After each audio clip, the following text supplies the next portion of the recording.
Aksi preman kampung yang satu ini meresahkan warga di Tangerang Selatan. Kerjanya nyatronin konter HP terus malak sambil ngamuk kalau nggak dikasih. Bang, kalau mau duit kerja dong bang, kerja, bukannya malak. Tragis, bocah 10 tahun di Nias dianiaya paman dan bibinya sendiri. Akibatnya korban terancam cacat seumur hidup. Kok ada ya manusia yang nggak punya hati begini? Tega-teganya nyiksa anak nggak berdosa. Wah, ini keren nih. Seorang polisi sendirian mengejar puluhan pelajar diduga geng motor yang terlibat tawuran. Nih, di Medan, Sumatera Utara. Gerombolan ini kocar-kacir lari ke dalam area SPBU saat hendak diamankan hingga viral di media sosial. Bang Napi salut sama petugas yang langsung gerak cepat seperti ini. Salam presisi. Pemirsa, Bang Napi mau update nih kasus penemuan jasad wanita di kebun teh daerah Cianjur hari Minggu kemarin. Hasil otopsinya baru keluar dan menyatakan korban diduga kuat juga menjadi korban pemerkosaan. Polisi udah tahu nih sosok terduga pelakunya. Tungguin aja ya bang ya. Banyak-banyak tobat, minta ampun dah sebelum dicokok sama polisi. 3 residivis kambuhan yang bikin resah warga Padang akhirnya dibekuk polisi. Karena mantan napi, maling sama narkoba ini kerjanya malakin pelajar yang lagi jalan sendirian. Nah, jadi buat adik-adik pelajar nih, kalau dalam kondisi terancam, baiknya jangan ngelawan. Laporin aja ke polisi. Kalau mandek, baru nih, viralin. Bang Napi sedih banget lihat kasus yang satu ini. Sepasang suami istri mencuri sepeda motor dengan modus COD. Sedihnya pelaku ini bawa balita pas lagi beraksi dan ketahuan warga. Aduh, tolong banget ya, jangan bawa anak kecil dalam aksi kejahatan. Apa nggak kasihan sama mentalnya, biarpun masih balita? Tiap hari Bang Napi udah ingetin kalau kejahatan terjadi bukan karena ada niat tapi juga karena ada kesempatan. Ini pemilik konter HP di Makassar mau sholat tapi etalasenya nggak dikunci. Ya udah jadi sasaran empuk maling. Pelakunya residivis lagi, nggak tanggung-tanggung, 8 HP digasak sekaligus. Pas ditangkep dia nangis. Ya ampun bang, udah bolak-balik ente keluar masuk penjara masih cengeng aja. Nggak pantes. Sepasang muda-mudi terekam CCTV yang diduga kuat membuang janin perempuan di rumah yang akan dijual di kawasan Koja, Jakarta Utara. Karena nggak lama kemudian penjaga rumah nemuin janin bayi dalam kantong plastik hitam di mesin air. Nah, buat yang ngerasa baru aja ngebuang janin hasil pergaulan bebas, ogah tanggung jawab, siap-siap bakal diciduk polisi dah. Kalau udah berbuat salah, harusnya diperbaiki dengan cara ya bertanggung jawab, bukannya malah ngebunuh bayi yang gak berdosa. Pergaulan bebas zaman now semakin mengerikan. Perbuatan tidak bertanggung jawab terparah dengan pembunuhan bayi tak berdosa. Berpikir bijak sebelum bertindak nekat. Ingat, kejahatan terjadi bukan hanya karena ada niat, tapi juga karena ada kesempatan. Waspadalah, waspadalah. Berita pertama sergap. Pemirsa ya, mulai sekarang kalau mau cari alamat lewat aplikasi di HP, mending cari tempat yang aman dulu, biar nggak kejadian kayak pelajar yang satu ini.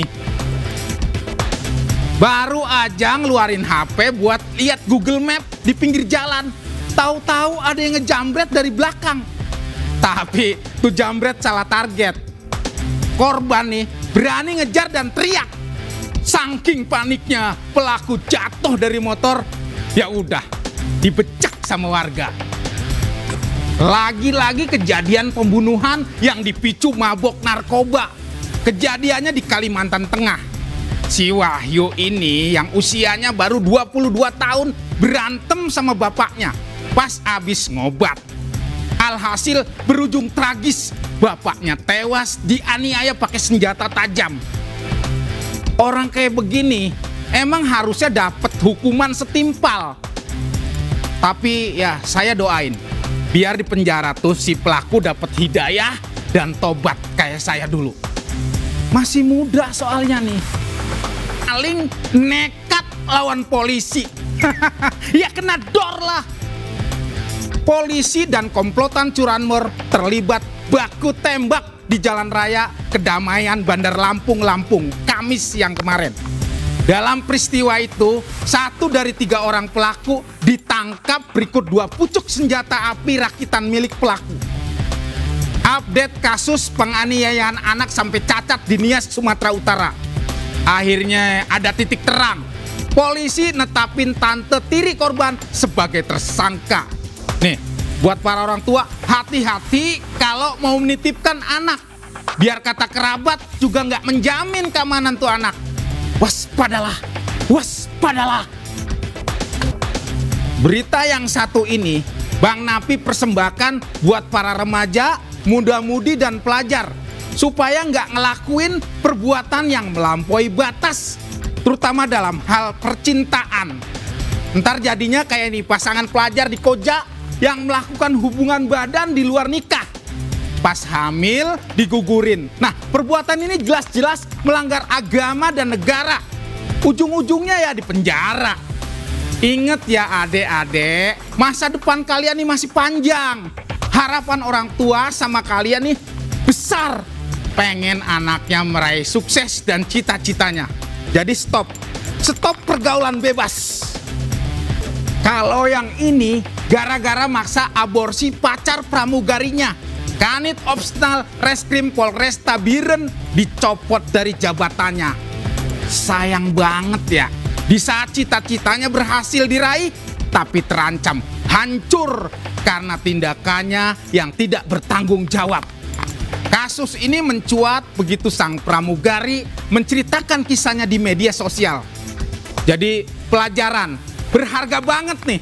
Pergaulan bebas, zina sangat mengancam masa depan. Waspadalah. Lagi dan lagi oknum aparat hukum main hakim sendiri. Nih di Takalar, Sulawesi Selatan. Cuma gara-gara dilarang mancing di empang korban, oknum polisi ini menganiaya pemilik empang. Kalau aparat gampang emosian begini, mau jadi apa hukum di negeri ini? Miris kalau ada kejadian adu kekuatan aparat sama ormas. Apalagi dipicu masalah sepele karena merasa digeber pakai motor brong waktu lagi bergendara di Deli Serdang. Seorang anggota TNI marah terus ngejar pengendara motor brong. Ya terus dikeroyok. Bukannya milih jalur hukum karena jadi korban pengeroyokan, prajurit TNI berpangkat Praka itu malah ngajak pasukannya balas dendam. Ya runyam, para prajurit yang digaji sama uang rakyat malah melakukan pengerusakan kendaraan ya kepada Bapak Panglima TNI. Tolong dong Pak, turun tangan biar kejadian sok jagoan begini nih nggak kejadian lagi. Miris banget. Ibu rumah tangga di Konawe, Sulawesi Tenggara ini terlibat sindikat perdagangan narkoba dengan iming-iming upah 3 juta rupiah.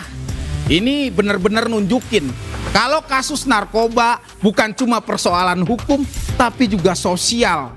Jadi pemberantasan narkoba harus dari semua sisi. Kenapa coba cari hiburan malah ribut sendiri? Nih, diduga terpengaruh alkohol, pengunjung tempat hiburan malam terlibat keributan di Jalan Setiabudi, Medan, Sumatera Utara. Lokasi tempat hiburan yang terlalu dekat dengan permukiman warga dikhawatirkan mengganggu kenyamanan warga. Kalau cari hiburan, jangan minum alkohol dong. Nah kan, jadi main hantam-hantaman. Lebih baik kalau cari hiburan, ya udah nikmatin musik aja.